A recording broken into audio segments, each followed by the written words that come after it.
Welcome to my favorite shitty movie, you guys. This is our 4th anniversary.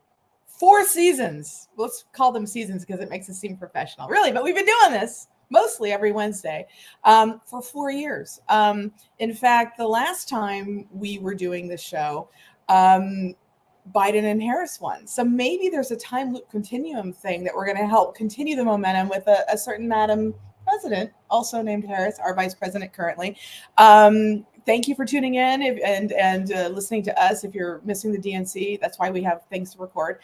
Super excited. And we are, because we have nothing else, fun storytellers, or at least we like to tell ourselves that. Our original guest for my favorite shitty movie was the great Tony Parea, who's back. He brought us Godfather 3, which is how we launched this crazy podcast deep in the pandemic when, the great Tess Rafferty, show creator, said, what would be great is if we just had community in whatever form it takes. And she's like, Trace, you got to meet my friend Todd, because you guys kind of are separated at birth and you're both nerds of the first order. And maybe we should see what happens. It's either dark matter and we implode, or it could be a fun show. And here we are 4 years later. So once again, Tess was right. And despite what people believe, Todd and I have rarely been in the same room at the same time. It's a pandemic show, so we've really gotten to be friends over this. And then now, that we're sort of out there and we pretend that COVID's not real, we see each other in the real life more often.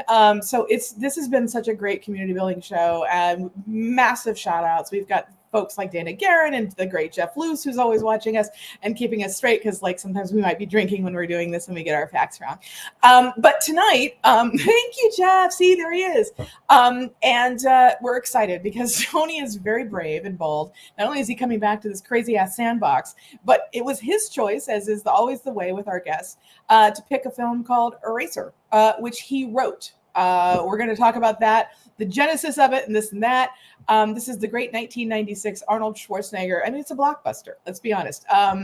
And I have to say, and I think we mentioned this last week when we were talking about Blown Away, in terms of like the great Jeff Bridges thriller, where we were asked to believe that Tommy Lee Jones was an Irish terrorist. What's cool about this one is it comes back to the 90s, where it was the last gasp of like hard action, great unapologetic one-liners, with a legitimate star at the helm, driving fun action. Not everything needs to be Chekhov, and aren't we grateful for that? We can love Chekhov, but we don't need to see it every day. We need to break it up and have some fun.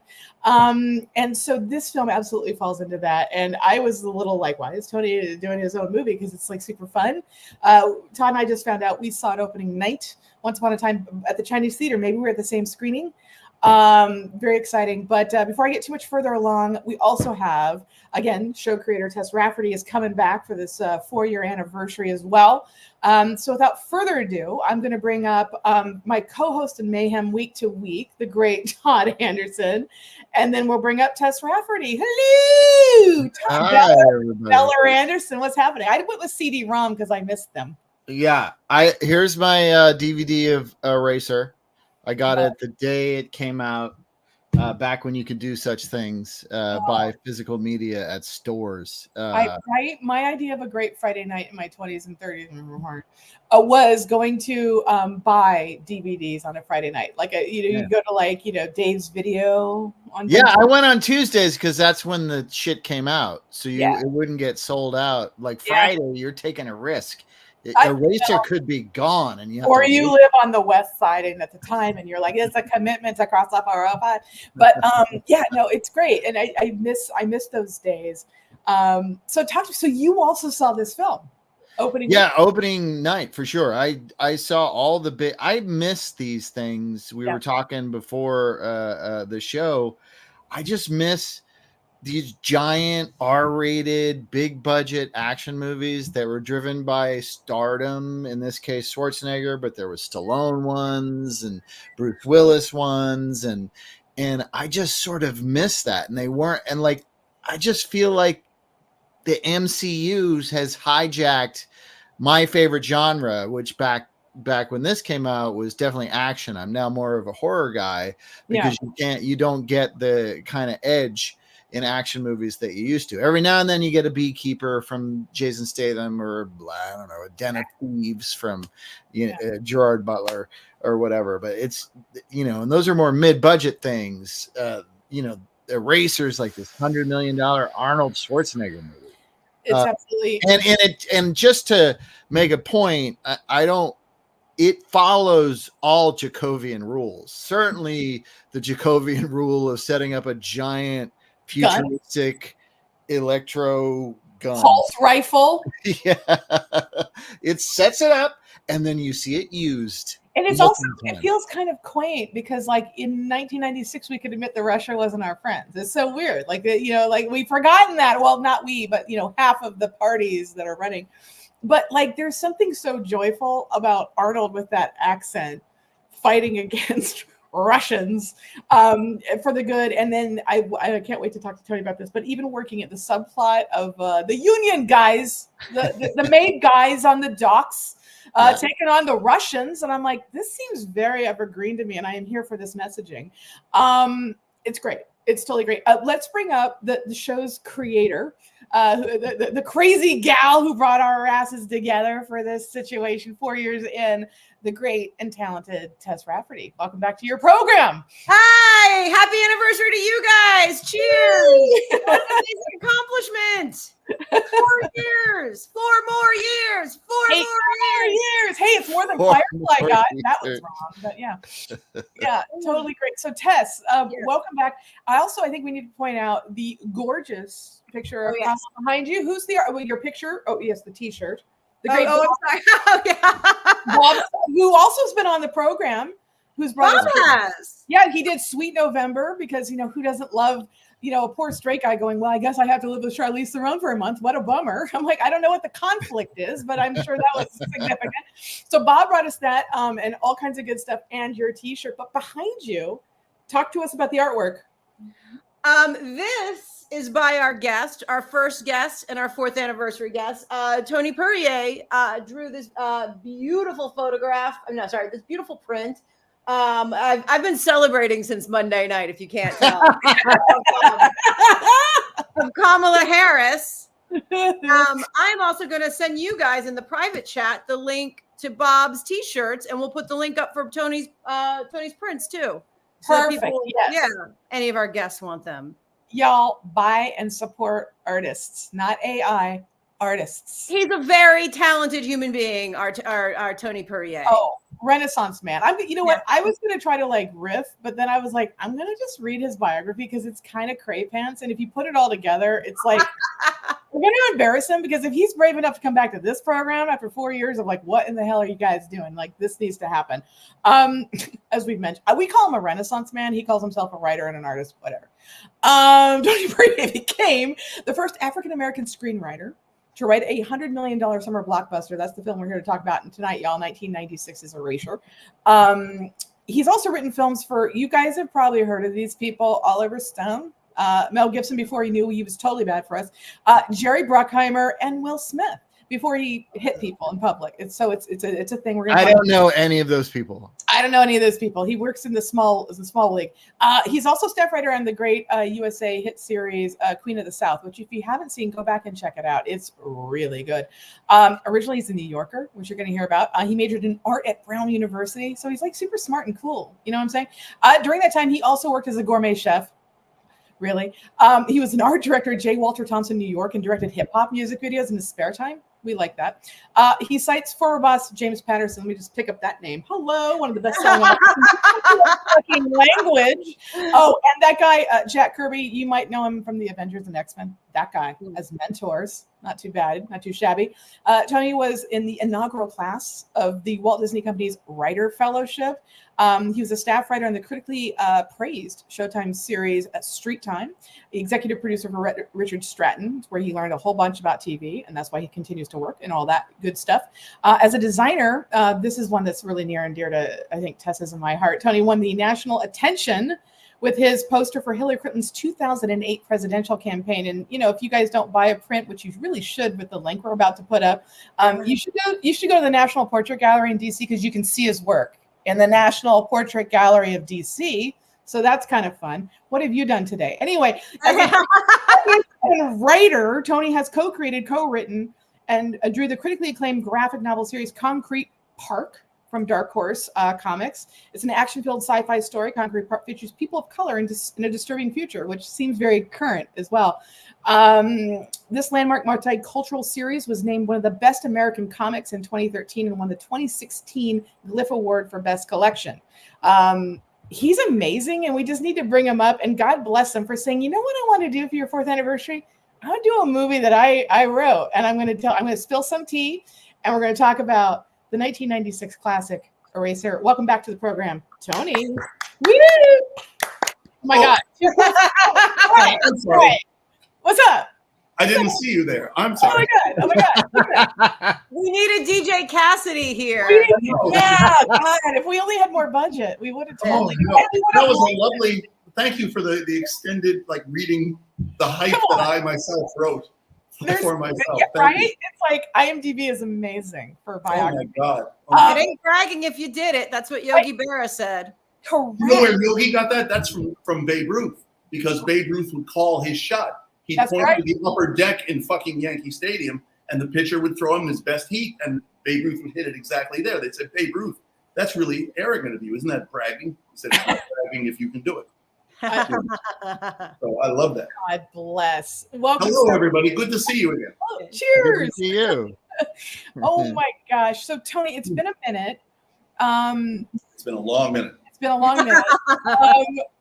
Remind the kids at home, for you, how do you define a great shitty movie? And by way of that, you offered up a film that you wrote. Oh, we should also say co-wrote, accredited with Weiland Green, who did small films like The Wild Bunch. The Wild Bunch, the great Weiland Green. I have so nothing that to say about I just want to talk about that situation. Yeah. But what makes a great shitty film for you, and why in the hell would you put your own movie in this? Because I think we all are fans, so I want to hear you. Listen, I have a lot of love for Eraser. It gave me a career. I was starving when I sold it. I sold it on the day of the O.J. Simpson low-speed chase. No. June 17th, 1994. Wow. It was a Friday. It was late in the day, and my whole auction between these different studios kind of ground to a halt while everybody watched OJ. Anyway, that was a piece of serendipity. I'm very happy about it. I mean, there's a lot to like. I liked working with Arnold. I liked working with Weiland Green, who was just like a smart screenwriter. I liked seeing my shit up on the screen, seeing my name, having my parents get to come to the New York premiere. The thing my father remembered the best was he got to sit next to Delroy Lindo. I'm like, Dad, did you like the movie? Well, I was sitting next to Delroy Lindo. How was I not going to like the movie? So I have all these fond feelings about it. And as I say, I was really broke. I was missing all these teeth. Things were very bad the day I sold that picture, and it changed my life. They wrote me a big check, Warner Brothers. It was wonderful. However, it's also corny. It's also shabbily made. Yeah. Arnold Schwarzenegger does his job. He does. He does a very good job. He's Vanessa very Williams, good. The cinematographer, Robbie Shapiro, also filmed The Terminator and everything. I mean, Terminator is a good movie, or Terminator 2, excuse me. Really good-looking, slick movie. Right. Eraser, not so much. Even though Robbie Greenberg, excuse me. Robbie Greenberg. There were many, many people involved who were sincere and did their thing, but the picture came out kind of and like a horse designed by a committee. So there's all that. So of course. Well, I love that you referenced Robbie Greenberg, because one of my favorite shots, it's like Terminator 2 all over again. Oh, he did very well there. Yes. And it is reminiscent of Arnold with the Gatling gun in the helicopter. That's right. Yeah, Commando too. Get to the chopper. Get to the chopper. Yeah. Get to the chopper. Get to the chopper. Sorry, remember when I said to kill you last? I lied. I lied. May I tell you a story about those guns? Please. Yes. Warner Brothers was the only studio in town in 1994 that had not made an Arnold Schwarzenegger movie. So they were very eager to get him to sign on the dotted line for this picture. And Lorenzo da Bonaventura, who was a studio executive there, literally rode the chairlift like in Aspen or somewhere up with Arnold and handed him this script. So a couple days later, I get a phone call. Hello, Tony, this is Arnold. How are you? I was like, oh shit, and if I say the wrong thing, he's not going to do the picture. So he's like, Tony, so I'm always asking, when I'm thinking about doing a movie, what do I wear? I'm sorry, what do I wear? And so being a screenwriter, I'm like, well, you're wearing a veil of pain. Things like, no. Because in Commando, I'm having the short hair. And in Terminator, I'm having the leather jacket. So what do I wear? Well, you wear some really cool shit, Arnold, because you're an undercover guy. Thank you. Okay. Also, I want to ask you, what is my gun? I'm sorry? Well, always when I'm looking at Jim Cameron, he's giving me what is the latest gun. So what is my gun? Wow. So I pull out of my ass that I had seen something about fucking ceramic high-speed projectile guns called rail guns. I said, you have these fucking, I thought one, phallic enough, one gun. I'm like, yeah, it fucking shoots things through walls and it's got X-ray vision. Thank you. Okay, very good. Thank you. That was the end of that phone call. And he signed to do the picture that day. I guess I had answered the right thing. And then the whole picture ended up being revolving around these fucking guns, which I didn't, I was just bullshit. As usual. Thank you. Thank you very much. Oh, great job. Great job. It was cool. It was cool. And the rail guns became part of the thing. Yes. Yeah. So I'm curious because there's a rumor online, so true or false. Was this a spec script and was it originally a Robert De Niro vehicle? No, it had nothing to do with Robert De Niro, but it was that's a rumor. It was a spec. I had been in the Disney Writers Program. They locked us in a room for 3 days with Robert McKee. Oh, no. It was like being in a room with a drunk who's late for a drink. But his pedagogy was on point. He was very smart. He would say really wise things like your hero should be a good man with the skills of a bad man. And that's boom. So by 1994, I was writing all these pictures, and then my agents were like, these will never sell. You're writing these big science fiction pictures. Can't you just write something where it's like boy meets girl? I said, I don't do that kind of thing. I don't do boy meets girl. But I thought, I can write boy saves girl. And that's literally what it was. It's like the eraser's a marshal. He saves this woman from another marshal who has all the same skills, and it's a cat and mouse. So that worked out really well. It was a spec. I was finished with it by 1994. Also a little bit more of the genesis. I've been reading a lot of British spy fiction, particularly the sort of triumvirs of Graham Greene and Ian Fleming and John le Carré, particularly John le Carré. And from le Carré, I got this loneliness, and these people always betraying each other. It's very sad. Right. From Ian Fleming, like McKee said, Ian Fleming said, my hero is a thug who snaps necks, but he's also St. George of England. That's the St. George tie-in to the medal she's wearing, yeah? Yes. And I thought, I think maybe he's giving her a St. Christopher's medal. I don't know. I can't remember. St. George. She's like, it was St. George. Okay, very good. The dragons. He's killing all the dragons. He used to protect me. He goes, I'm protecting you now. I'm protecting you now. She used to have nightmares about dragons, and so I know. Yes. Okay. But the last part was Graham Greene, who had this Catholic guilt, and so the script I wrote, the eraser had already fucked up this woman's life one time. He was the reason she had to be in hiding for the rest of her life. And so when she was in danger again from the new bad guy Marshall, he would do anything, like St. George of England, to save her, even at the cost of his own life, even at the cost of betraying the government, anything. He would save her. So it was kind of dark. It was very noirish.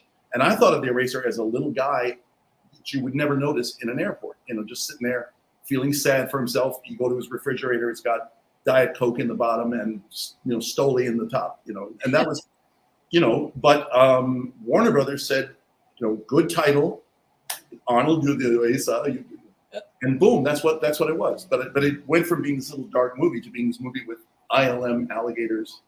And I actually, it's funny watching this again in the new century, I will say. Mm-hmm. I remember when I was I was still a personal assistant back in the day, and I was trying like crazy to get into development as a way to produce. And I needed to not be the person picking up anyone's hair or makeup or clothes, because that's just not really, it's the only time I've ever really been not qualified for a job. And so I was like, I gotta get out. And so I was going up for any job I can get an interview with in the development sphere. And I, always loved sci-fi action horror genre films. And so I got through a friend of a friend an interview at Copelson, who was your producer on this, right? Look. And so I remember walking in, and there was like this big receptionist desk when you walked into his office, and literally the alligator from this movie was a prop in front of that, and I almost tripped over because I'm not so good in the heels either. And I almost tripped over the tail of the alligator from a racer in the heels I should never have been wearing. And it was like when I saw the movie, I'm like, holy shit, that's the alligator. It brought it totally back to life for me. I'm like, yeah. So wear flats to interviews. That would be my thing. And Tess can wear heels. I can't. Yes. Amazing. So Amazing. how do you go from selling a spec script, like original spec script idea? It also sounds a little like Chinatown-y in that there's a guy who lost a woman before. He's not going to lose her again, although this is the same. It's got that beat. And okay. Yeah. And it's got, the thing I was proud of was that you're tricking the audience as you go, and seeing is believing, but the audience is being misled. And I entirely stole this beat from Silence of the Lambs, where Hannibal Lecter escapes by cutting the face off Pembry and gets in the ambulance and gets away. And I did a switcheroo like that. You've seen it in the movie. You believe it that Pembry is near death, and it's actually Lecter. Oops. I did that with the woman witness, where he fakes her death, because that's what he does. He fakes deaths. And it was like a little magic trick. You pull a rabbit out of a hat. I was very proud of that. And, and it had a sadness to it, but the sadness kind of went out the window. And we never used that flipperoonie, that trick. That just went out the window too. But one day I'm going up to the production offices at Warner Brothers, and there's these sketches for these alligators from ILM. And they're like, so just to be clear, the gators came later. They weren't part of the spec script.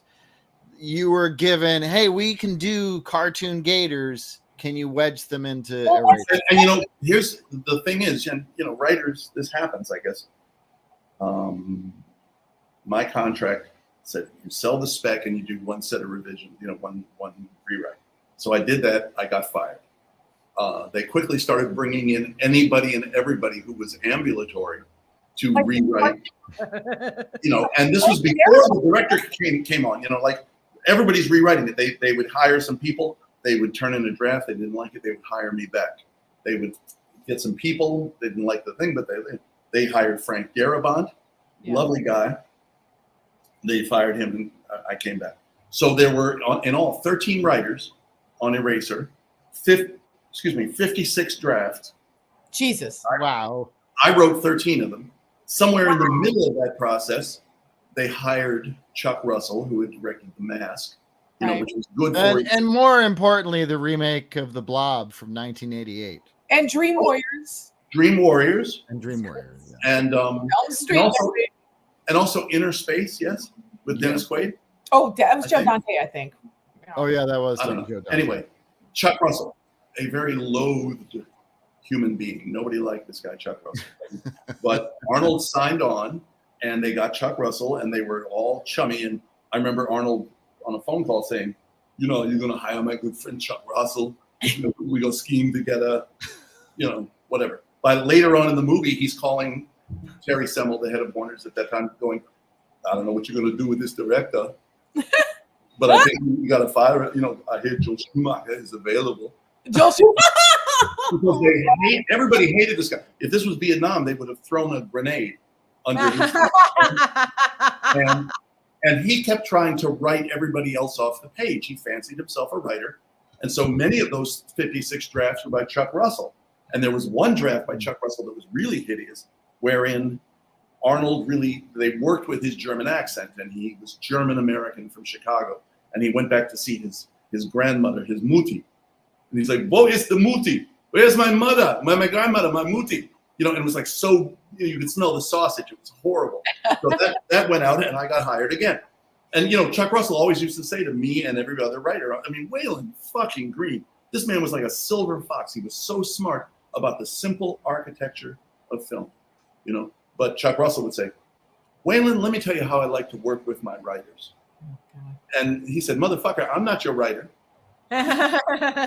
Possessory credit over me, Waylon Green, and Tony, who's so nice here. Look at him, he's so young and happy, So it worked out like that. So there were many, many writers, and somewhere in the middle, Chuck Russell had commissioned ILM to put these alligators in. None of us even thought of that. That was one of his ideas. So the zoo set piece was a Chuck Russell idea? It sure was. And I'm very fond of the movie. It was kind of corny. And particularly, I saw the clip that you guys put up, and particularly at the end where Arnold shoots the last alligator and says, "Your luggage." That's my line, by the way. But I'm proud of that. Oh, you came up with your luggage. I love that. Halfway through the production of the picture, we were locked in a room in the Four Seasons in Beverly Hills. And it was me and Chuck Russell and Waylon Green and Arnold Kopelson and Kopelson's people. We were all locked in there for a weekend. We have to come up with some stuff for Arnold. He's not satisfied with the script. So we sat there eating like celery sticks with ranch dressing. It was horrible. We were sweating. And in the middle of it, Chuck Russell goes, "We need him to say something when he shoots the alligator." And I was so disgusted with Chuck Russell. I'm so disgusted. Who do I have to fuck to get out of the Four Seasons? So I went, "Oh, your luggage." He said, "That's it. That's it. That's going to go on the hats. It's going on the gimme cat. Your luggage. It's great." So the end of the weekend, Sunday night, we go up to Arnold's house, in Pacific Palisades. And he's just got back from skiing. He looks like the sun is shining just for him. He's so gorgeous and in shape and tan. We smell bad. Yeah. And Patty, the mother of his child, is pouring drinks for us. "Come on, Patty, hurry up. Hurry up." So we pitched this to him in your luggage. He said, "That's very funny. Thank you. Thank you." And so that's in the movie, and it's on the hats. I got that hat. It's so kinds of good. Well, it's We hated that motherfucker. We hated him with a blue true hate. We really did. Poor Chuck Russell. Well, it's also funny because it makes sense that you're saying, because I started the industry around that a couple years later in the development cycle, and it was that era. I had a gig at Sony working for Rob Fried, term deal. Yeah. And I started seeing studio notes for the first time. And how things could start off being Grapes of Wrath and end up being Sound of Music. And it was a real what's happening? Yeah. You're like, I can't, and it was really wild. And watching this movie, I can definitely feel that 90s development, because that was the era I kind of jumped into. Mm-hmm. And I thought I have a lot of nostalgia, because you can see the different pieces, and I feel like you can see the stitches going. You can see that, yeah, it's very Frankenstein monster situation. But I feel like knowing you a little bit as I do, I can hear your voice in some of these scenes, and then other scenes I definitely see here are the set pieces for Arnold. This is how we but there was, at least back in the day, for good or for bad, for the quality of the script. And I know as a writer, I think I know where you land, but there was an understanding. There was a compact with the audience. This is an Arnold Schwarzenegger film. There will be 6 set pieces. This will have to happen. It will happen on this page, this page, this page. Bob McKee. You got to jump out of a plane. Absolutely. It's not. But by the way, I was watching it again, and I thought, the sequence that you guys have in Eraser prefigures Tom Cruise doing kind of a very similar set piece off the end of Mission Impossible, part whatever, where he's doing the same thing in real life, But you had that set piece in '96. There are things that have been copied from this film that people might not. I know. I'm sorry. I'm being attacked by a fly. I'm being attacked by the tsetse flies from the in-laws. The tsetse flies in my team. Be afraid. But you guys have all of it in a movie. And to Todd's point, to start the show, what was so glorious about it is you guys had the budget to do all this. They had picked a date in July or whatever the fuck it was. Right. And the date was immovable and sacred. Yes. And Mission Impossible came out the week before or whatever, and it was a sacred date. We don't care. So I kept getting hired back. I mean, I made much more money rewriting that motherfucker than I made writing. And as I said, 13 of the drafts that went to the Writers Guild arbitration were by me. So it worked out really well. And in the end, Chuck Russell got no writing credit, but Waylon Green and I shared the screenplay credit, which was fair because he was a very smart dude. He's like, well, you're wrapping up the movie. So what you want to do is, and I was like, oh, yes, go, old screenwriter, go. He really knew what the fuck he was talking about, unlike a lot of the other people in the room. You're kind of bearing the lead. So we get to be the nerds that point this out to you. Your name appears on the same credit as Waylon Green, like who's one of the greatest screenwriters of all time. That is so freaking huge in the Hollywood was pantheon. And he was also cool just. then, it's cool now. It'll be cool 100 years from now. So I just want to say I props. agree. Thank you. You know, and I spent a lot of time with Frank Darabont, who was Chuck Russell's best friend in the business. That's right. Oh, wow. And we would drive around in these little golf carts all around the Warner Brothers lot, and we would eat fish sandwiches and all this crazy stuff. And he was very happy for his friend that, for instance, he got that we got. I've forgotten the fellow's name who did the score, but Alan Silvestri. Alan Silvestri, who went on to better things, but he was like, at least Chuck Russell for the first time has a nice score. I didn't think the score was, I didn't think the score was that great, but Frank Darabont really looked out for his friend. Yeah. Chuck Russell. This is where the weird time circle comes. When I worked with Rob Fried at Sony, he had a side company called FDR. Okay. It was Fried, Darabont, Russell. And the three of those guys wanted to do a mini slate of basically what Dark Castle was doing vis-a-vis Warner's library with Silver. They were trying to do the equivalent at Sony. And so part of why I wanted to work for Rob was like, are you guys going to do genre pictures like Dark, you know? But it was that connectivity between those men at that moment in time that it makes sense to me that of course Darabont would have been there with Russell because they were. But you know, Frank Darabont's a fucking genius. Yeah. And again, subtle, smart. Chuck Russell's a buffoon. And so it's so weird. You know, it's like big brother looking out for little brother. I understand that relationship. We've all had those things. But fucking Chuck Russell, unbelievable. So, yeah, please. Can you talk about this guy though? Oh my God, the great Jimmy Caan. I love him. Murderer's Row. You have a murderer's row of supporting actors here, from James Coburn to, like, you know, again, the great lady. Yes, you know what's funny about that's one of the things I don't like about this picture. You know, I love The Godfather. I love New York. Yes. I love fucking Thief, and you know, is it Rio Lobo or Rio Bravo? Whichever one Jimmy Caan is in, he's great, right? Yeah. By the time they made this picture, Kiss Me Goodbye. Another no, I don't know that picture. What is that? Oh, it's where he's married. He plays a ghost who haunts Sally Field. It's a romantic comedy. Oh, Kiss Me. Yeah. Well, you know the old joke about Stephen Baldwin. They say when they made Stephen Baldwin, they ran out of tall, they ran out of dark, and they ran out of handsome. So Jimmy Caan, at this age and at this stage in his career, was not scary at all. If you'd have put Tommy Lee Jones in this picture, there are several other scary guys. Obviously, you know, Morgan Freeman, guys who for whatever reason kept their scary. Yeah. You know, but Jimmy Caan, no, he's very comic and funny, but I don't think he's scary. I don't think he looks. Do you think Arnold Schwarzenegger could beat him up, or do we think he could beat Arnold Schwarzenegger up? Right. Well, to your point, because the scene where you've got this great set piece on the top of kind of the mechanism that has all the guns in it from like the train, whatever they're going to do. And it's like doing this. It's like you're watching Titanic the musical and you're like, inappropriate theater. But it was like that kind of set piece. And you're like, Jimmy Caan is old despite the hair dye. There's no version of Schwarzenegger. Orange, like Copelson. They both had the exact same stage. 100%. They probably had the same hair person. But like there's no version of Arnold in prime peakness of like, holy shit. Like, oh no, Jimmy Caan's gonna take him. You know, it's like it's not. No, it's hard to find. I mean, I would admit that it would be hard to find that combination of both sinister but, you know, macho. Well, I don't know. I got it. So here's the thing: is I only saw this Monday night. I only feel about 10% guilty because I've only known you about 5 years. So I feel like the movie's almost 30 years old, and so I probably should have seen it maybe a year or two ago, but anyway.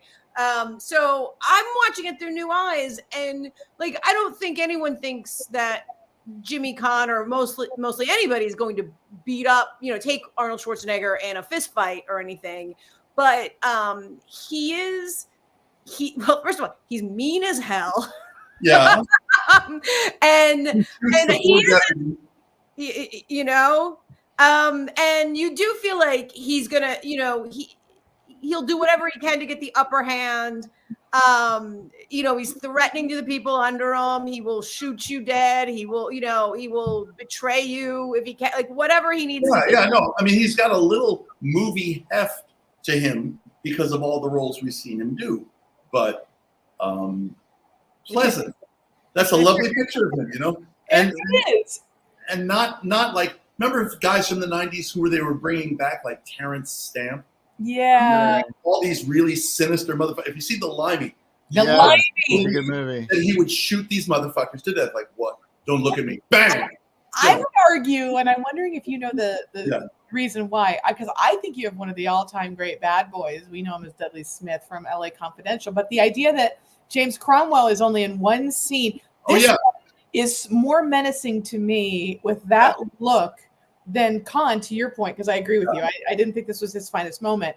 But like Cromwell, when he comes in there and he's like, hey, boyo, and LA Confidential, I agree. and the way that Spacey fucks with him, and you're like, oh, like he's terrifying. But what I love about this guy is that he's like, he stood up for the Black Panthers. He's a total animal activist. And then he can show up in George Miller's Babe with a pig. And then he shows up in LA Confidential. I'm like, I'm terrified of him. Like, this guy has more range that you could have put him in the Khan role. And maybe a couple of years later, they would have. You know what they would do now is back then they would put Mel Gibson in that role. They would take a hero and give him a heel turn.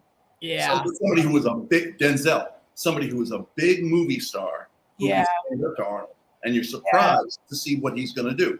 Right. I want to say I'm with Joseph Bryant, by the way. Bring up his Joseph Bryant just commented. I got to tell you, the scene where he kills the female witness, for me, yes. It's fucking creepy. Like, it's creepy. Yes. It's sinister.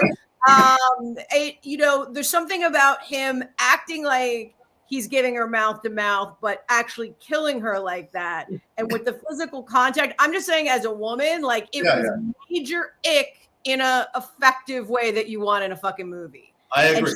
I'm not trying to, everybody's entitled to their opinion. I'm just saying, I hear you, Joseph. I'm with you. Interesting. It's an element of, he was written this way. So he does that thing, but the rest of his performance doesn't sound like, from what everybody's saying, that it matches this moment. So that moment happens. So it is sinister because the action is sinister. Yes. But you don't get a sense of that sinisterness when he's just talking to James Coburn. Yeah, no. Is he a bigger danger to the scenery around him? Yes. It's also, but shoot through it. He's James Caan. Yes, absolutely. Yeah. One of the things that helped sell this movie, and I heard this from, I'm going to drop name. Drop him. The week after this thing sold and was in the papers, and I was able to show my mother, look, I'm in Hollywood Reporter and Variety. There was no deadline then.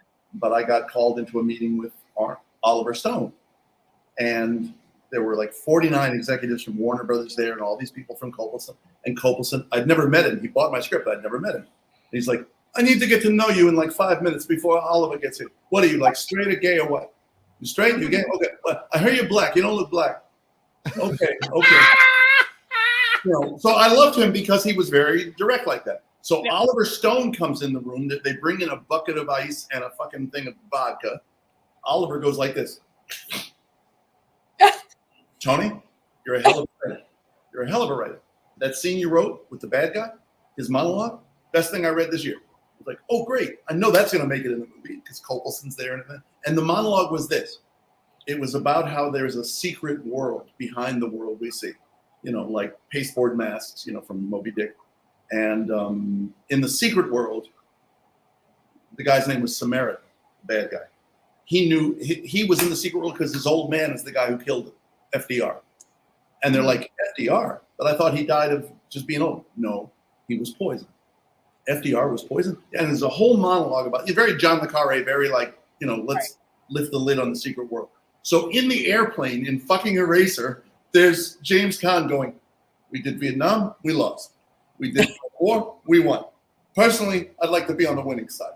That's where that whole monologue boiled down to that. And partly I heard back that Jimmy Caan said, the fuck is all this? So when you got James Caan in your movie, and it's personally, I like to win. Yeah. Exactly. So that was that. But the good writing in this picture kind of went away. Forgive me, but it did. It kind of went off in the ether, and alligators and parachutes came in. Yeah, you were Jimmy you were Caan forced to spend money you didn't want to spend. Oh my God! But Jimmy Caan had the exact same dye job as Arnold Copelson. That's absolutely true. I loved Arnold Copelson with a true love. I wrote 3 pictures for him. He was a real fucking asshole, but he was real, and you could always, I really miss him because the people I meet these days in movies are like, there's nothing. Yeah. No, it's an interesting. Again, what I love about Copelson is like, he'll win the Oscar for Platoon, right? But then he can do a Seagal film. Oh yeah, he can do this, but then he gets. I mean, DeLuca outsmarts him. It's true with 7, because the famous story was 7 with the ending. The original ending, Copelson thought, that's inappropriate. You can't possibly put like someone's head who's pregnant in the box. So what happened was the CIA assistant sent the wrong draft to Fincher. And so DeLuca, who was the young hot gun, with Fincher, who was the young hot gun, those bros got together like, yeah, dude, head in the box. And so then Copelson's like, we're not going to make that film. So we're going to go back to this and that. And so DeLuca said, just don't say anything. We'll invite Arnold to the table reading for the first time with the original draft with the ending that we all know is classic. And probably the reason we still talk about 7 is because of the ending, right? Oh, the ending, listen. I spent so much. Totally great. But like Copelson was like, DeLuca, I'm pulling this. We're not doing this. This is an and he's like, I got Fincher and we're going to make the movie and here's a start date. And Copelson was like, okay. But like that was the beginning of the young guard taking over the old guard. And that was this thing. But like Copelson back in 96, I mean, this is like a year after 7 comes out. So he's like kind of, he's having that gasp of moment with action films, but like he's an Oscar winner for Platoon. Like he's been around for a while and he did some great films in his lifetime. So I think it's interesting because as a smart producer, he was able to change with the times, even as the young guard was coming in and saying, hey, sir, his greatest hits, U.S. Marshals. U.S. Marshals. But there's Robert Downey Jr. The funny thing about Copelson was when I ran into him and when he bought the script, he had just made The Fugitive, which was a great film. It's by the way also a really great film, and it moves and it's good and again Harrison Ford would have been more like the Eraser I wrote, a sort of not a muscle dude, but a dude who cares. Okay. Well, anyway, but Copelson was, he had fallen out with Oliver Stone because of Platoon. Stone felt Copelson glommed too much credit for their Best Picture win, so they hated one another. So when I find myself in this room with the vodka and the cocaine and all the Warner Brothers executives, Copelson's like, I haven't worked with this guy in years, so I'm depending on you to like bring us all together. We're gonna write a picture about Afghanistan. I'm like, what? Afghanistan, you want to do it? I'm like, yeah, sure, whatever. And so I wrote a picture. The picture never got made, but it was about the jihadis who blew up the World Trade Center the first time. 93. Yeah, that's what it was about. And Oliver Stone was a nut about that. And but Copelson was like, you're going to repair our relationship. It's going to be great. Remind me the name of that movie, the Afghani movie. Well, it didn't get made, but it was called Infidels. And by the way, that summer, because of Speed, and this is how I sold this picture. It's a long story, but I got with Keanu Reeves' management, this guy, Erwin Stoff, who's still in the business. Over at 3 Arts. Mm-hmm. But Keanu Reeves was very hot in 94. So Infidels was the story of a New York cop who discovers these Afghanis in New York trying to blow shit up. And he chases them all the way to Afghanistan, where he meets Russians. The Russian was to be played by Anthony As all Hopkins. New York cops do. As New York cops do. Well, the bad guys blow his hand off in the first couple of minutes of the movie. So he's a cop with a prosthetic, and Copelson. That's really great. All the people with prosthetics are going to love this movie. So, I actually have a clip. Oh yeah, from Eraser that I'd like to ask you about. Tony, you don't know this because you did this show very early on, but we kept getting shut down for showing actual clips from fair use. The algorithm. Fair use. The algorithms would shut us down, especially. Excuse me 1 second. I'm going to grab another drink. Yeah, I'll grab a drink. Yeah, do the thing. Yeah. I'll wait for him to come back because I want him to see the clip Absolutely. so we But can talk about it. but it's interesting though those times because I remember Infidels being on Dan Halstead's state because when I worked for Oliver Stone, he was working with Danny Halstead, and this was an old project. I was like a very young executive. Yeah. So Tony, I didn't know that our paths had almost crossed again. Oh my God! It's a small world, I guess. Very small world, but Halstead from Hollywood Pictures. that's right. Hollywood Pictures, and he was Bauer Benedict before it was UTA. He was like a power agent, then turned successful producer. Now he's a manager / producer. But yeah, no, Danny was a interesting cat. But when he and Oliver, I think they bonded over probably women and cocaine when he was at Hollywood Pictures. He was supposed to do Evita, and then Alan Parker came in. Ooh. We've so ruined this town. This town used to be so much fun. It was, Was it? that was I the don't town I know. came in on. That's why I was Podcast meetings. Come on, guys. We've taken all the joy out of this fucking I know. I know. So I got, John, I got a Danny Halstead story. You want to hear a 1 minute story? Yeah. yes. I was at Disney because I was black, because there were like 30 new writers that Jeffrey Katzenberg had hired to sort of redress the balance of like Disney was the most egregious offender in terms of having no people of color behind the scenes. Right. So my first 2 years at Disney, Following Walt's tradition. That's right, they were going to make this really horrible racist picture. And we reached out to the screenwriters, some of us black writers, we said, man, this thing is fucking a tar baby. It's going to stick to you the rest of your life. It's awful. Don't do it. So one day I'm walking in the hallway and, you know, in the mouse house with the dwarves. And Danny Halstead comes to me and goes, if you ever talk to one of my fucking writers again, I'll kick your fucking ass. Fuck you. You know, that was that CAA training he had. And, you know, he was very upset that the project fell apart because a group of black writers warned his brother not to do it. And I'm like, fucking Danny, you want to, you know, now I was young and skinny then. You have to picture me. This is, and I was young. And I'm like, you want to step outside? Like, you like, let's fight. Let's fucking have a fist fight. I dare. Put it right, you know, and he didn't, you know, because we're in the hallway with all the sick.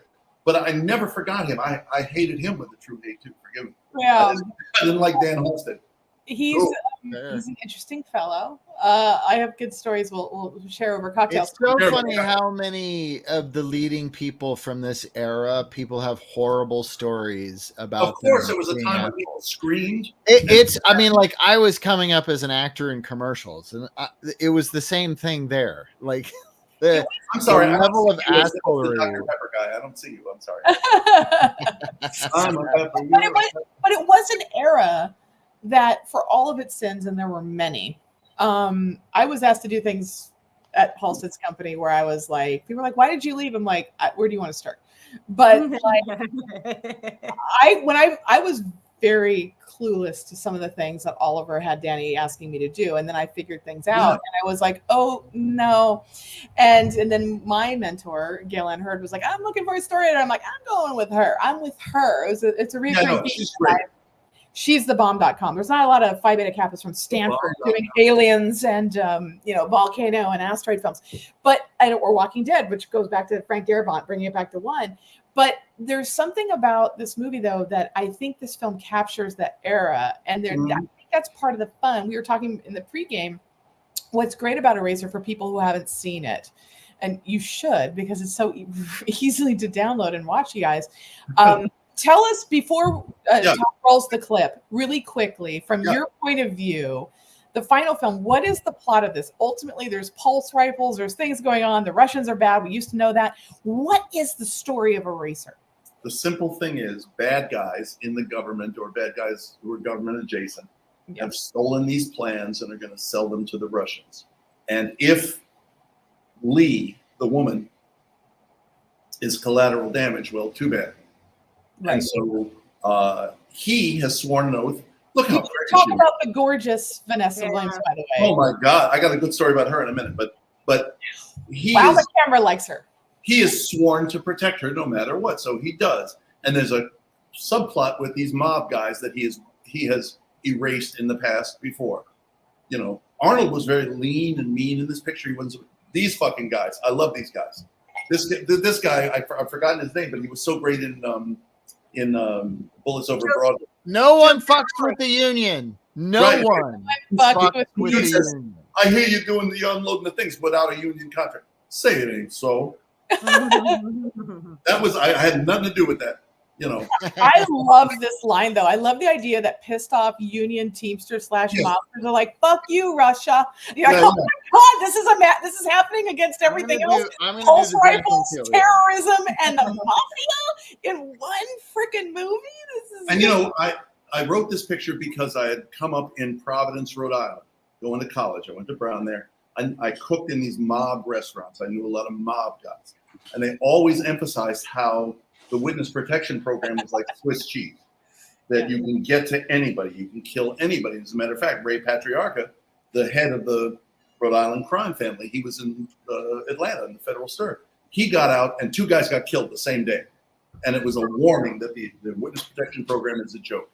So I knew that there might be mob guys in this picture, including the guy he rescues at the beginning. This guy, you know, Robert Pastorelli with the fucking speech. Oh, I know.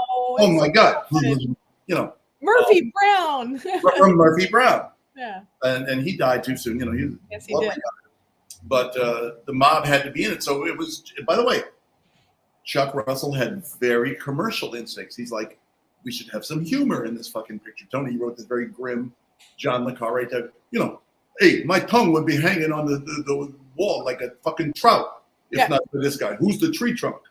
All that shit. The tree trunk is a great line. Yeah, it's a good line. I mean, I had nothing to do with that.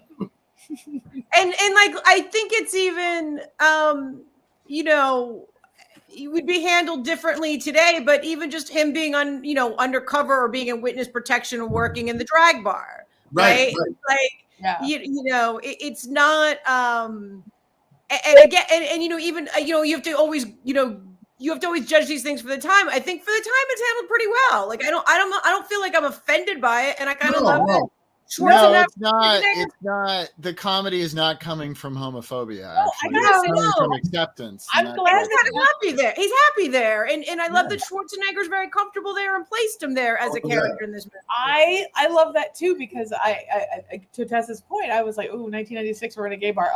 Like, you know, and especially with Republican people like Schwarzenegger, sometimes they're not always so great, but like it was really well handled, because I love the idea that we can still have the joke. Ooh, he looks rough, sure.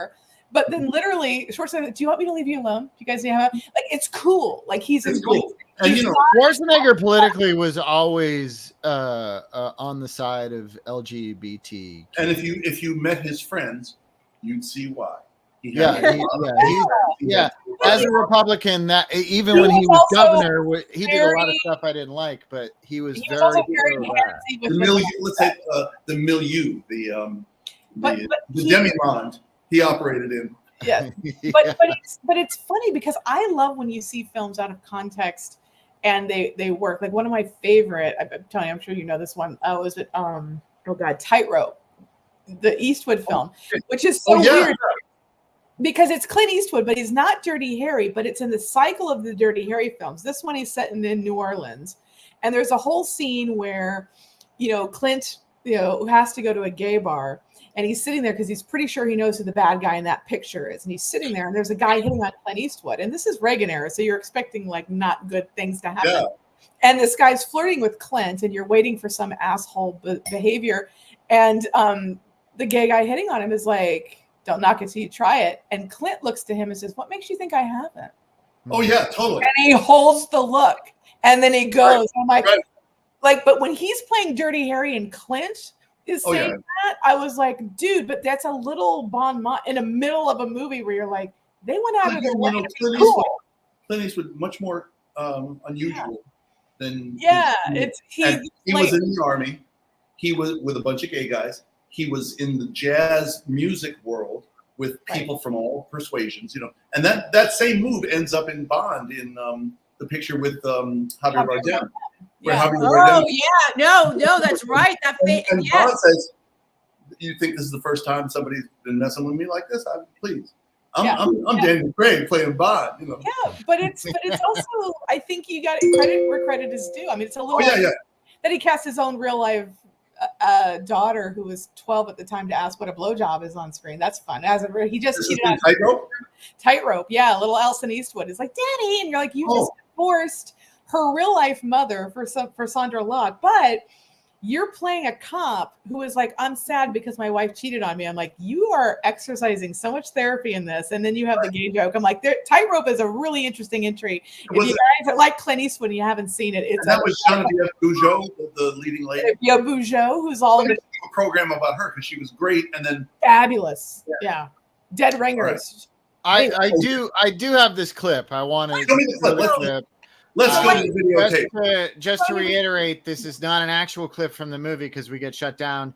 It's a reenactment from my family, Tony. Oh my goodness, that sounds great. My family was not available except for me, so I got friend of the show, John Keating, to play James Caan. I'm James Coburn. Here you go. Hey, I was there. I saw it. It doesn't make sense. Why would he do a thing like this?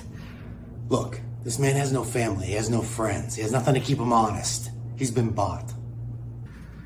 I've known John for years, for Christ's sake. Sir, we're losing time. If he is innocent, you tell me why he's on the run. What about his witness? She's in it with him. What the hell do you mean? Hey. We approached her. We identified ourselves. She shot one of my men. All right, fine.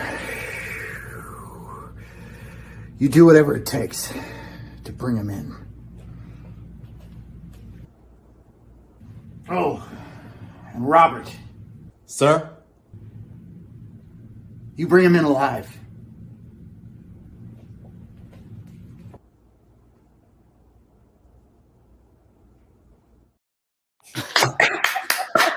Oh my God. That's a lovely talk. That was beautiful. Thanks. Yeah, like do all of James, just do a whole like montage of James Caan reenactment. That was amazing. You're outdoing yourself on these. I need to point that out. Like Kai, you're just firing on all cylinders here, sir. It's my happy place, pretending to be in movies that I'm not in. Joseph, sit down, sir. Amazing. So Tony, talk to us a little bit about do you think, in your opinion, given this awesome moment we all find ourselves in, is there a version of Eraser getting made today? No. It's not a franchise. It's not it's not something you read in a comic book. Well, we'll cover this when we get to Be Bad, Be Best, but go on. Well, here's the question I had for you, Tony, because as a writer who also does TV, could you not take the character that Arnie played and turn him into his own TV series? Yes, very much so. Till the last years of his life, Arnold Kopelson was always nudging Warner Brothers. This is a great TV franchise because he had done The Fugitive. And the simple premise of The Fugitive is this lonely man comes into town. He helps somebody. He's got to move on. Yeah. Bing. Next episode. He's lonely man. But that's also one of the best remakes of a TV show I've ever seen as a feature film. Like that was up for Best Picture. I think. Yes. No. And it was really well done. Yeah. And absolutely. And it's partly down to Harrison Ford. You believe him. Harrison Ford as Indiana Jones or Han Solo. He always looks scared. We want to be him. He's tough. He's whatever. But he fucking looks scared. And you have like young Julianne Moore and doing. Oh, that's right. That's right. Sure. Interesting work in that film and yeah. And then a good bad guy. Tommy Lee Jones. I didn't kill my wife. I don't care. Yeah. That was improvised. Doghouse. Right? That was a Tommy Lee Jones ad lib. Well, I believe in Tommy Lee Jones in that picture that he would go to the end of the line. So when he turns, you do get a good emotional, But Eraser, I don't know if you've seen the sequel. They made this thing in Johannesburg just after my deal expired. I had right of first refusal on a script, on a novelization, on a Broadway musical, whatever, for like 25 years. And it's like 25 years and a day, they announced they were producing this new movie, Eraser Reborn. Oh, okay, yeah, we should do Be Bad, Be Best, Tracy, because we should. And what is this Be Bad, Be Best? Tell me what it was. Well, let's do wrap up final thoughts, and then we'll jump into the next. Okay. So again, Tony, as somebody who the early spec sale launched a career, What do you for people who haven't seen it, what would you want them to know that they might not know by watching the actual film? And then what's your take on the final film, ultimately, summation? That's a good way to put it.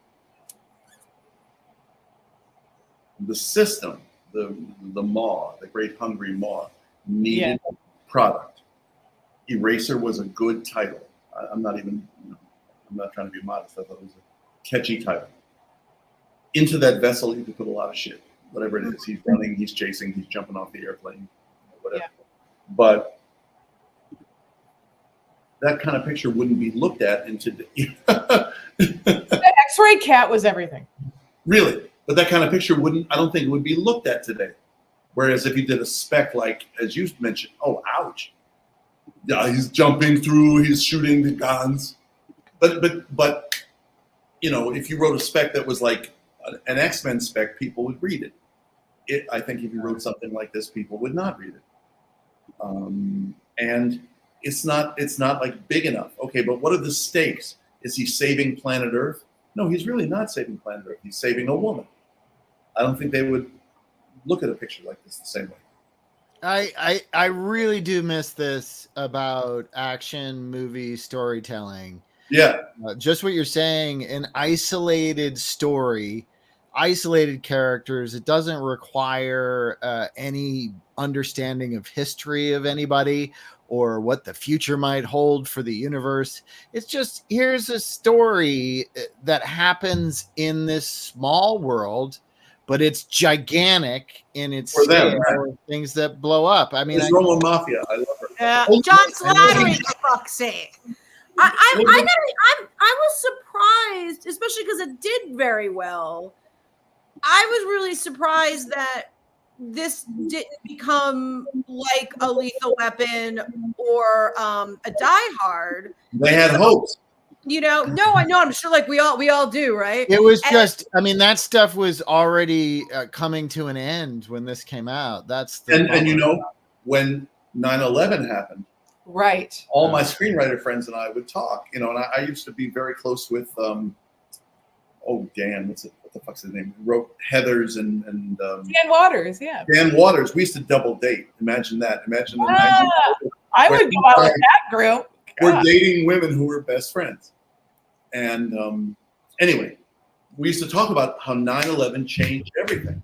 Yeah. And our kind of pictures like that, these burly, in his case. Yeah, Schwarzenegger's Collateral Damage was delayed because it was supposed to come out right after 9/11 happened. But I would argue again, I'm not going to die on a hill about a political polemic that's trapped in Eraser because we understand that it was a system.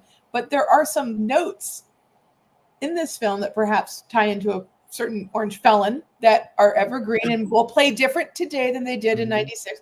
Mm-hmm. But I think if you watch this in 96, and I don't remember when Ed Zwick's The Siege came out. I think it was like 94. Yeah.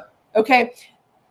Ed Zwick's The Siege with like serious Annette Bening and like that film warned us about 9/11. And when you watch The Siege, I think younger people who didn't see The Siege the first time will assume it happened after 9/11 because it came after.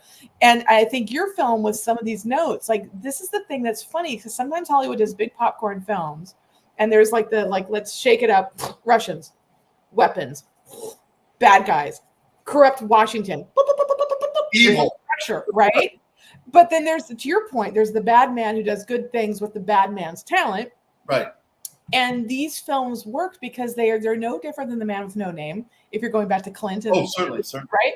So there's a formula there that we like, but there's also, to your point, and I think this came through for me as an older broad now watching this, is like Schwarzenegger wants to save Vanessa Williams, not just because she's hot and cool, but I'm sure that's part of it. Yeah. But like it matters to save the woman who deserves saving because she's doing her job. And there's not a forced kiss. There's not and I recently watched Twisters. Oh my goodness. Gwen Powell just needs to be in wet t-shirts all the time. That's my note. But like, here's the thing, like in that movie, he also doesn't have to make out with his female lead. It's very chaste, but there's something about it that is kind of great. And well, they were trying to do the will they or won't they in Twisters, but the problem is nobody cares. Tornadoes, there's fucking tornadoes everywhere. They have plastic surgery now. If your eyes are too narrow, like Glenn Powell, they can reposition your eyes. So little and close together. And that's why he needs the shadow, and you do a medium shot with the white T-shirt. I'm telling you, people, like the T-shirt action, but the man is never going to be a movie star. He's Dennis Quaid.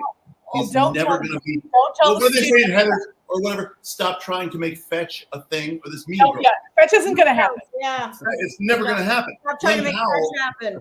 But I was going to ask you, Tony. But again, watching it in 2024, I think we need to give props to, dare I say, to Warner Brothers, what used to be Warner Brothers, where you have a very smart, attractive woman of color with agency who gets herself out of bad situations. Yeah, I love that, by the way. When she like herself, it's only at the very end that he kind of actually saves her from something. Yeah. Okay. That's down to Arnold. She does it though, but like that's progressive, and that played for me. Even little things like extras coming in, like, I'm the black man in uniform, Joint Chiefs of Staff, 5 minutes, let's go. Oh, like, yeah, right. That's a choice. Like to have two kids in a junkyard who are like, I look like it hurt. Like there's representation. Like, was that talked about? I noticed, like, by the way, I noticed a lot of, for the era, a lot of parts that are normally just sea of white male faces where, there was more black faces in there. Like you said, not just the kids, but like also cops, like people like, just a lot of the guy in the beginning who says, "You've been erased. You've been erased." Yes. Yeah, he's from Beverly Hills Cop, isn't he? Is he one of the cops? I don't remember him. Okay, I'm gonna look it up. I think he's from Michael Dorn from Next Generation in there, and then the white guy, bad guy, who she knifes in the zoo is Drake from Aliens. So that's fun. Oh, okay, right. No, yeah. But man, I tell you, part of that feeling of a little color is down to Arnold. Because Arnold would go see his movies in Times Square. Arnold would go see his movies on Hollywood Boulevard. And so if you look at some of his leading ladies from the time, like Rachel Ticotin, like Rae Dawn Chong, like, he thought it works for me if I'm with a woman of color. And Vanessa Williams, in his mind, the way he would describe it, is kind of a high-class woman of color. She's got blue eyes, but she's blackish. But he always did that. That was his marketing smarts. It was just down to that. It just resonated. It just resonated seeing it now, because today I think we probably would cast more in that direction. But there was something really cool about seeing it from 90s. He was forward thinking in that regard. Jeff has a good question for you, Tony. What do we got? Oh, stop, everybody. Okay. Tess, name redacted. I love it. I know. When you were writing the movie, did you have a specific actor in mind for the roles? Only in one regard. I thought the Eraser was a dark guy, a little guy. I thought he might be Harrison Ford. I thought he might be Jackie Chan. I know that sounds ridiculous. But I thought he might be the guy you don't notice in the airport. I'm going to do a fan call out for Jeff, because I know Jeff loves, rightfully so, I think also a Warner Brothers picture, The Accountant, which is now getting its sequel. Oh, yeah, Ben Affleck. Ben Affleck hiding the Batman bod under shit. That movie, to me, is almost an heir apparent in a sense to the way you talk about your Eraser character as originally, because he's not Batman in that movie. I mean, he hides. Very much. So I think there's something, you started a trend that Warner's is still doing. They're doing a sequel right now. I'm just saying. I don't know if we started a trend. I just, because action movies work well when the guy surprises you. Correct. Surprises you. And that's why it's funny when, we'll get to this in another segment, but certain people get Academy Award nominations for films, hypothetically like Aliens, and then there's a new film. So it's, some actors make it look easy to do things, and it's like, I think with Schwarzenegger, for all whatever, like, he's so good in your movie. I don't want to go down an alien Romulus hole right now. Oh no, I know. We cannot do that, Tracy. We cannot. I know. We have to do this. Tess, we have to do this. Todd's tapping out. Tapping out. Okay, Todd, you go first.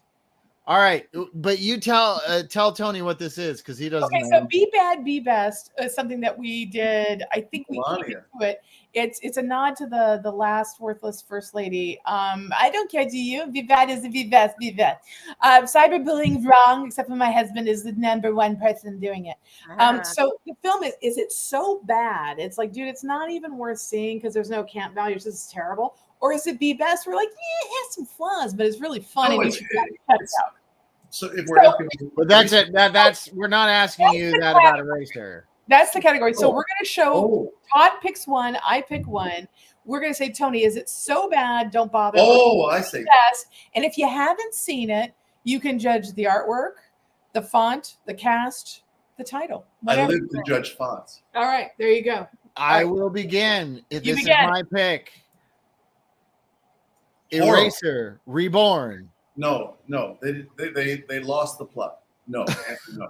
It's a Be Bad. Be bad. Yeah. Thank you. That's the answer I'm trying to give. Tell us about that, Tony, because like you're invested. What? Because I haven't Do seen. you get residuals for that? No, because after 25 years, Oh, I'm no longer. So you're just fucked because I'm just. Thanks for putting it that way, but the answer is yes. holy Sorry. cow! Have you seen oh it? my Tony? god, Have you that seen makes me We're mad. a company. All right, I'm gonna say I'm Be not- Bad. I'm gonna say Be Bad on Tony's behalf. I haven't seen it. And Thank you. It's awful. It's awful. Okay. Uh, Test. and, Tony didn't get paid, so it's Be Bad in my book. Goddamn right. That's Yeah. right. I guess I'm the only person here who watched it when it was on Max. You watched it. You were the only it's- person. It's That's so, you. it's so bad. It's not fun bad. It's just Just dull. bad. It's just dull. It's watching paint dry. I Wow. just like these straight to video movies. They usually don't have. Oh, he disappeared. They usually don't have this guy. They usually have Aaron Eckhart. But if you've seen an Aaron Eckhart movie that went straight to streaming, that's Is it. that Pacey? Who's that guy? He looks like Pacey from Dawson's Creek.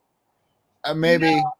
No, it's not Joshua Jackson. It's somebody who wants to be. Oh, that's not Joshua Jackson. Oh my God, Joshua Jackson is twice that guy's age.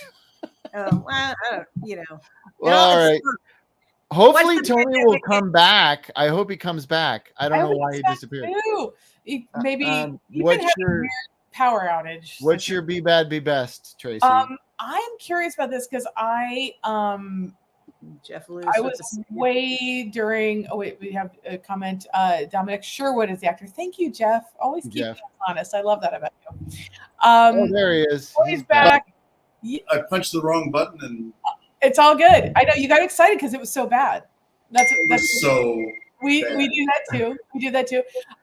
Yeah. Okay. So mine. I'm curious because I didn't see it in the theater because life is happening. But now that you can stream things relative to whatever, I finally caught up with it, and I actually have no idea how. Todd, I'm sure you probably saw it, but I'm curious about everyone's thoughts on this one. So A Quiet Place 2, and then we recently had A Quiet Place Day 1, which is like Rogue One and completely. Well, you guys talk. Did anyone see A Quiet Place? Guest goes first. Tony, Lupita, did you see it? Yes. Okay. Yes. And liked it and thought it was a good original idea for a scary picture. You did okay. What did you love? I'm a simple man. I'm sorry. You're not. We've established that Nothing wrong with that. you are Nothing. complex and a No, renaissance. but seriously, like, What did you love about it, oh God, I can't. or remember. like about I it? can't remember. Except I'm an Emily Blunt fan. But this is Day 1. This is pre. She's Oh, not- you're asking me about the day one picture. Well, Right. Yes. I'm a Lupita Nyong'o fan. Yes. I did, they made a choice. She's already sick and dying when the picture starts. Okay, but I thought they held true to the premise of the original movie. It had scares to it. It was scary. I don't know. I'm not as much of a fan of Quiet Place Day 1 as I was a fan of A Quiet Place. Yeah. Okay. You know. I just also, by the way, I just don't like John Krasinski's looks. Mm. He's a character man who they're making a leading man. Oh my God, thank you. I called it That's Timothy fair. Chalamet disease. I'm like, he's a haircut at best. See, I like Chalamet better than as a leading man better than I like John. You know what? What I'm hearing right now is I like Ted Bundy better than Dahmer because he was a law partner and he could have a conversation. That's what I'm hearing right now. You made them both serial killers? I did because I don't understand why we need any in our lives. What is this going on? I love It's my internal monologue, like Key and Peele. Wow. Like, I'm an anger interpreter. This is my. I don't understand Chalamet. Tess, name redacted. Did you see? Did you see? No. Okay, so two things. I don't like scary movies, True story. as we all Me know. neither. They scare me. I Except don't. Jaws. You love Jaws. I do like Jaws because I've now seen it so much that it just becomes like fun wallpaper on 4th of July. Isn't But that funny? it's but it's I'm a woman in 2024. I'm scared all the time, pretty much. True.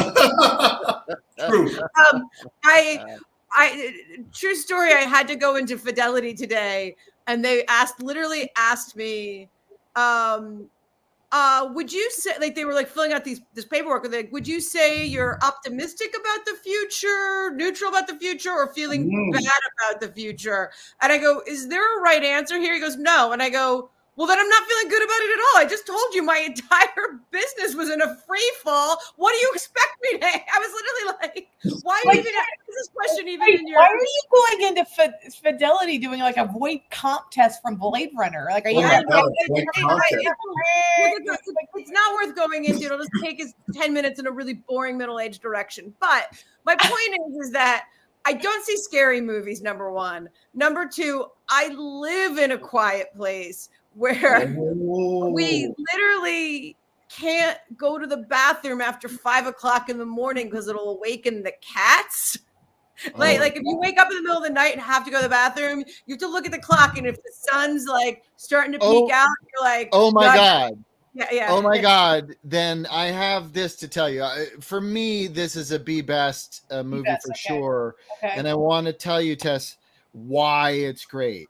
It's Okay. the best character in the movie is a cat, and the cat never makes any noise. He doesn't puke up hairballs. He doesn't purr. He doesn't meow. And I was like, this is the best movie I've ever seen. Cat is struck underwater and doesn't breathe for minutes on end, and is like, "Hey, girl," and doesn't do a thing. It's a cat person's fantasy action movie. Are we talking about aliens? Okay. So The aliens, yeah, but the cat doesn't attract the aliens. Any other cat, my cats are fucking loud as shit. They're not quiet. The cat in this movie. yeah, it's so interesting. Okay, so What's I the think movie? I think Quiet Place. I think Quiet Place 1 is exceptional. I think it's very well done. It's contained, it's Hitchcockian, it's smart. And the only flaw in that film for me is when you finally see the monsters in the third act, you're like, oh, it's a bad Demogorgon from Stranger Things. But the rest of the film's great. The rest of the film's great. That Tony actually did a better job than, I would argue, the Demogorgon wannabe. Yeah, but I think Quiet Place works because, well, Emily Blunt is a goddess, despite who she's married to, and it's brilliantly written. And it wasn't Krasinski doing it. I should be a leading man. No. Yeah, but like it's a Hitchcockian film. It's really smart. And it's really Yes. The second one is better than it needs to be, and is a fine popcorn sequel. I just watched this and I don't like this one because I don't like the Cat in Jeopardy, and I'm a dog person. But I think Lupita was amazing. I think again, goddess. So the women in the Quiet Place franchise, I appreciate what they're trying to do. I don't think it works at all. And what was interesting to me was they released it in a time where I think it did really, really well. It did great. But I don't think it captures the magic of the first film. But I appreciated that they had all the money that I wish I had on my movie. They had all the creature effects, which I wish I had on my movie. So a little jealous, but I just think she's so good. It probably merits being watched because Lupita at the age. Yes. She is really good in this. She's And by the way, what you good. said, I appreciate the effort. I've heard that so many times. I do. It's hard to make a good her and the cat are great. I mean, You're right. I can't give it up for the cat because I didn't believe a cat would do that. But Well, that's but the that's thing your we talked about. problem. They made a cat my be problem. quiet on set. How It's did my they problem. do that? It's something though, to the appreciate the effort point. It's something that we talk about a lot on the show throughout the years, is that we appreciate the swing. Yes. Like Yeah. sometimes, like we really like, a lot of times we're like, you know what, we respect the swing. I Not think that's what Absolutely. I I think agree. that's I what agree. makes great shitty movies. Test for sure is it's swinging hard for the fences, Yes. and the more it misses, the more it strikes out, the better it is. If you're a bad movie lover, That's a good way to think of it. Yeah. I agree with that. That's right. And going back to Tony setting us straight with Babe Ruth saying it's only bragging if you don't do it, but if I do it, yeah. So it's like I like the big swing. I think this is probably, again, it's weird because I feel like I'm grading everything on a scale because it's the year 2024 of our Lord. But like I just wanted this to be better, but she's so good. That's the reason to see it. And she has that Harrison Ford quality of looking She scared. does. She is great, and the cat is great. Scared. And I also, despite my problem with cats, Your problem is with cats. It You is. cannot watch this movie clearly Yes. because you have a prejudice walking in. But but you know what, Beller?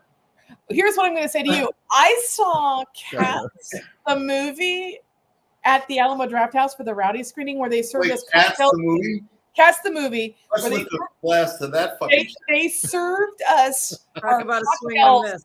They served us our cocktails in a cat saucer. And I was like, I think I will have the White Russian for cats. That's good. And just when you think the film can't get worse, all of a sudden Taylor Swift comes down with like catnip, drugging everybody. Yeah. They're like, the orange Angelical. I'm like, you mean Black Idris Elba? He's not orange. But Yes. they didn't correct it. So you're like, he's orange. crazy. Why is he orange? And I was like, he's not orange. And you guys, I don't understand. I've heard that all orange cats are actually black. That's what I've heard. That's what they say about me. I'm just a saying, yellow Todd, cat. I like the film Cats. I didn't like the Cat in Jeopardy for. All right, you've been dragging this I didn't out. like the Okay. film cats, but let's I- do. All right. Okay, my what's the next one? Todd, you go. Let's do this. The indie effect. Okay. Yeah, this is this segment is Tracy and I are going to present characters from movies that if they hadn't been in the movie, nothing would have changed about the movie, which is what people say about Indiana Jones and Raiders of the Lost Ark. Oh, I think the Nazis would have opened it and their faces would have melted. Right. Yeah. Do you want to go first on this one, Tracy? Oh, I'm happy to because I'm angry. I'm a Gen Xer and I'm angry. Go for it.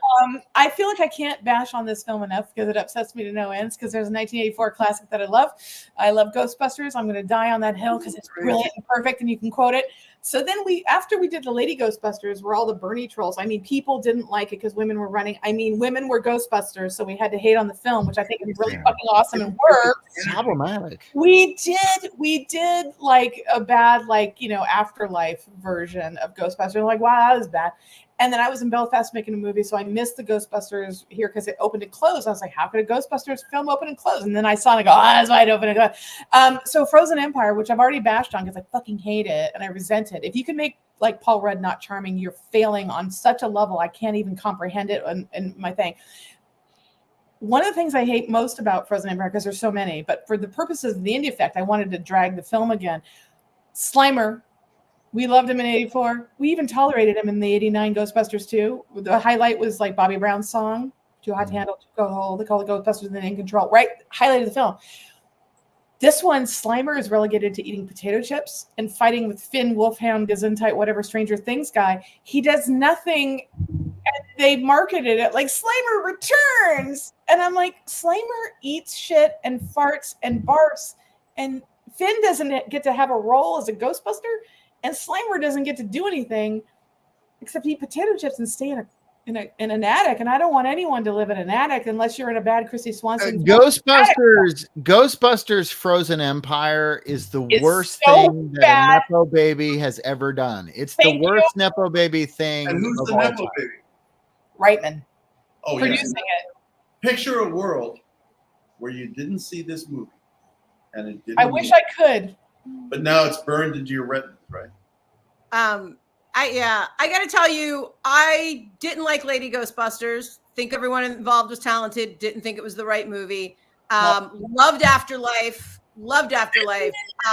Still can't get through Frozen Empire. We are in agreement. Okay. We've never finished Frozen Empire. Never. Tried it By over the way, and nothing will change in your life. Yes. much like Slimer's not participating in this Ghostbusters film, I'm going to stand by my choice. I don't know why you did that to Slimer. I felt bad for Slimer. Tracy, I got an old guy reference for you. Okay, please bring it.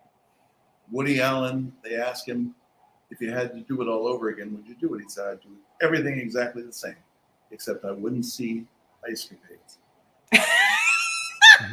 And I think Frozen Empire is. I remember that. If you just took that little unit of your memory and just. Yeah. And nothing would change. I'm so angry at what they've done to Ghostbusters. I just wanted to drag it again because we have this. It's a bummer, but it was a movie that should have been left alone from the get-go. So from the get-go, and there's many things. It was already all their faults. When you get old like me, you'll choose your battles. Yeah. I know. I'm working on that. That's where the cocktails come in. My indie effect choice is an actor that we all love and have a lot of respect for.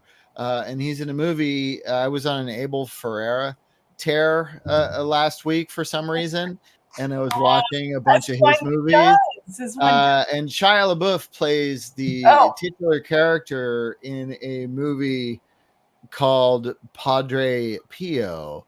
And if you watch the film, it's very clear about 15 minutes in that there's no reason for Shia LaBeouf to play Padre Pio or Padre Pio to be in this movie called Padre Pio.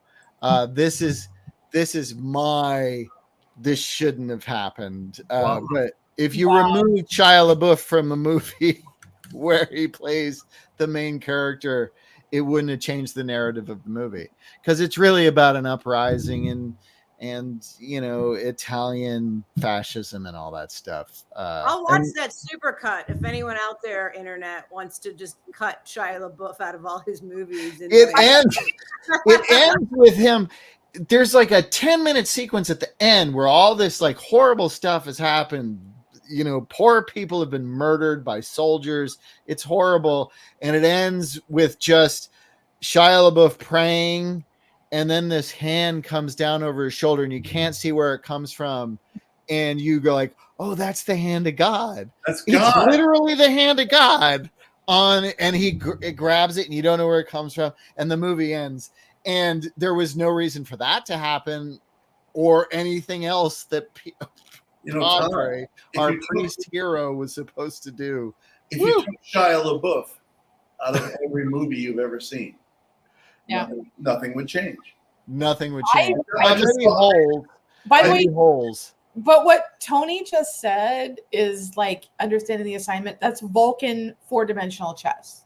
What he just said. He's like all of Shia LaBeouf. Even the one with the tank with Brad Pitt, right? Yeah, because nothing changes. Yeah. And by the way, nothing changes. I agree, and I'm gonna do a shout out because Jeff too.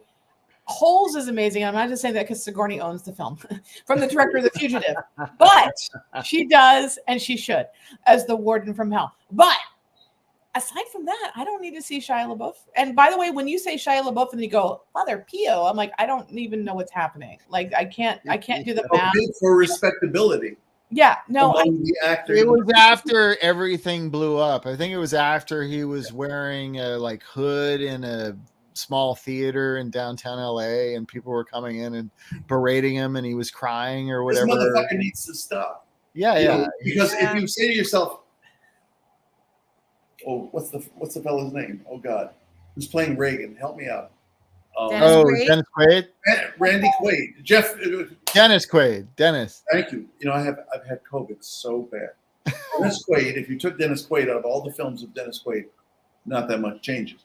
But if you took Shia LaBeouf out of the entire film history, he's like, he would love to be as significant as Dennis Quaid, but he's not. Oh my God. You're not.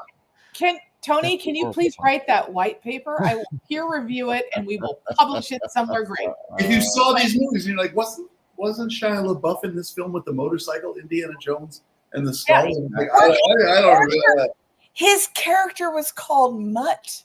He's awful. He's awful. And then if you look on YouTube, he's like, do it. Just do it. Can't. Shia, shut the fuck up. No, and then he like beats up women in his life. He's awful. He's got to go. He's got to There's go. a lot of people, they got to go. They got to go. Okay, so my We gotta. So I think, are we on? No, we've got to move on. We're going to end on a positive note. Well, This is called The Boost. Todd. That's what you think. Well, I'm going to do my best to be positive about The Boost.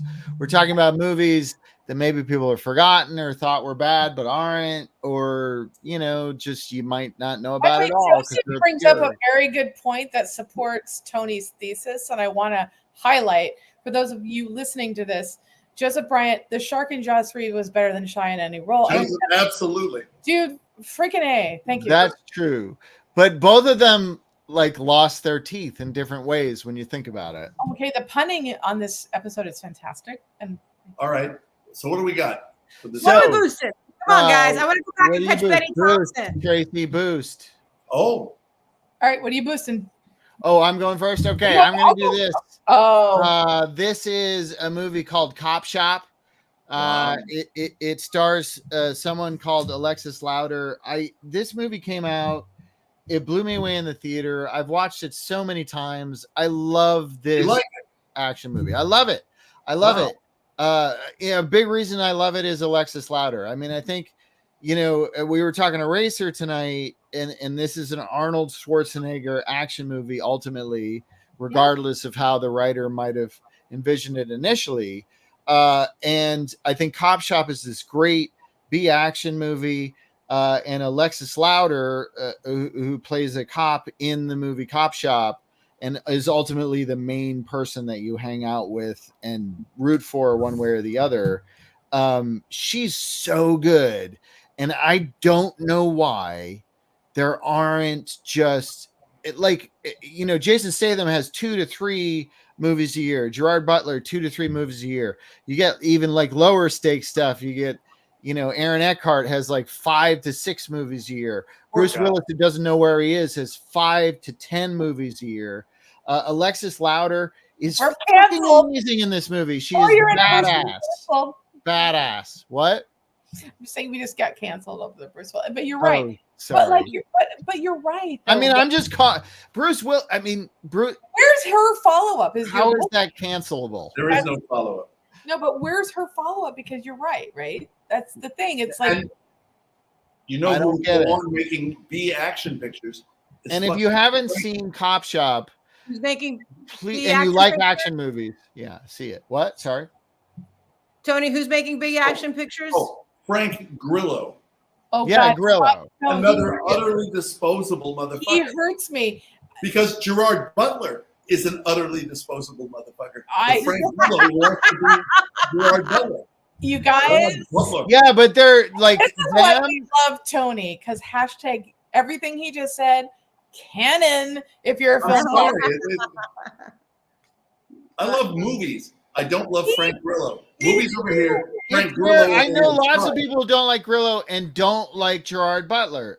That said, you need to watch this movie for Alexis Louder. Cop Shop. Thank you. I will. Cop Shop. He's right. It's all also Toby Huss turns up in this movie. I don't know if you know who that character actor is. He's great. Sure. You've seen him before. You will recognize him. He's fucking hilarious in this movie in the darkest possible serial killer way.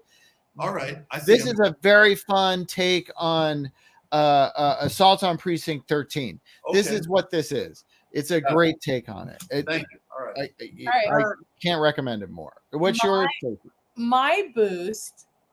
So last week for the Indie Effect, it was all about what's the character that doesn't change anything. And I cheated. I said, I'm going to make it the MacGuffin that doesn't change anything. And that would be the pack of cigarettes with the microfiche from Foul Play that no one ever sees, no one ever gets. And yet Goldie Hawn and Chevy Chase get the plot. oh, someone's going to assassinate the Pope. Paramount Comedy, let's assassinate the Pope. 1978, y'all couldn't do that today. Anyway, so you never get to see the MacGuffin pay off. It doesn't change anything because our detective, even though he's a stoner cop, Chevy Chase, he and Goldie are delightful and they figure it out anyway. So I was like, that was my way of subverting it. So this week, because I'm still angry as a Gen Xer, I had to say things. So my boost this week is Alien Romulus. And by that, I mean, watch Alien and Aliens, because if you really want to see a smart brunette own it and get nominated for an Oscar and be amazing and have smart plotting and no logic holes, this film will remind you why the first two are classics. And this one has sequences where people lose keys in space.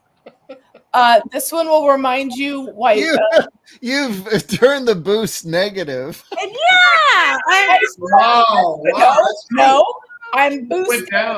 I'm boosting Alien 1979 and I'm boosting Aliens 1986. Well, and those. I'm boosting those because this current film reminds you why they're amazing, and this one will be forgotten soon. I'm going to boost Benny Thompson, which is where I hit pause to do this show on the DNC, and I'm going to go back and catch Benny Thompson. We're gonna do the thing. If I knew how to make a movie, I'd make a Nina Simone. Oh my God, there is Nina Simone biopic. 100% Jeff Luce. That's a great idea. Joseph Bryant, I feel you. I see you on your Cats comment there. By the way, you amazing. And I are simpatico. All right, we'll wrap it up because we all want to go back to the DNC, but. I don't. I'm going to go back to a Jason Statham movie. I love that about you too. I'm going to deep fry some wontons. Everything Tony's saying is correct, you all. Tony, thank you for coming back. Thank you for my pleasure. This was so much fun. 4-year anniversary. Thanks for spilling some tea and telling us how the sausage was made. Everybody who hasn't seen Eraser, just freaking watch it. It's Eraser's so much fun. Watch Eraser. So much fun. Do you have 1 minute for a story? Yes. That's for you. Yes. When I was a boy, 12, 13, 14, 15, my parents knew this couple, the Williamses. They were music teachers up in Chappaqua, New York. Is this going to get weird? It's not going to get weird. My mother would always say, Tony, you ought to meet the Williams' daughter. She's so pretty. She's going to be in pageants. She's so pretty. She's going to be Miss America. She's that pretty. She can really sing. I'm like, Mom, what boy, 15, 16, wants to go out with the girl who his mother likes? Tony, she's so pretty. The Williamses, they're very smart people. They're music educators. Boom, boom, boom. I never went out with Vanessa Williams. I never called her up. I never did what my mother wanted me to do. So it's 1996. I'm in the Chinese theater. I have been down in the men's room where James Cameron, John McTiernan, and John Milius are lined up at the urinal. Wow. It's like a dick swinging contest. Literally. In comes Chuck Russell. He takes one look at all these Hollywood alta cockers and decides, maybe I'll hold it and go back upstairs. In that little men's room in the Chinese theater. I go back upstairs. There's Vanessa Williams. She's a goddess in white. She's wearing a white sheath dress. Her hair is done. Her eyes are blue. Her skin is tan. She's got a big stogie from Arnold Schwarzenegger, which she hasn't lit. So I'm going to go over to her. I've never met her. I'm going to go over to her and say, I wrote this movie. And it's really cool. And I'm so glad to meet you. I know your parents. I've known them for years. Boom, boom, boom. And I'm like, I can touch her almost. And up comes this little short thing going, hey, Tony, your name is Tony, right? What are you, Italian? I think you're Italian. I heard you're Italian. Listen, I got some movies I want to do. It's fucking Danny DeVito. No! And Danny DeVito cock blocked you from Danny DeVito cock blocks me from meeting Vanessa Williams. To this day, I have never met her. I turn around and DeVito is going, I got this company, Jersey Films. It's really great. I think you're Italian. You look Italian. And out the door goes Vanessa Williams, this goddess, the star of the movie that I wrote. And to this day, I have never met her. No. I know her parents are dead now. My parents are dead now. I mean, it was like one of those moments, and I should have, next young men. Should have told DeVito to fuck off. Tell DeVito to fuck off. By the way, Tony, this is a much better plot than Sliding Doors with Gwyneth Paltrow. Oh yeah, much better, much better. Much better. This is my story. Good night. That's Good it. night, everybody. Good night, everybody. Thank Thank you, you for Tony. having me And so thank much. you, Tess. Thanks for coming back, Tess. My Thank pleasure, you. you guys. Yes, I Happy love you. anniversary. Congratulations.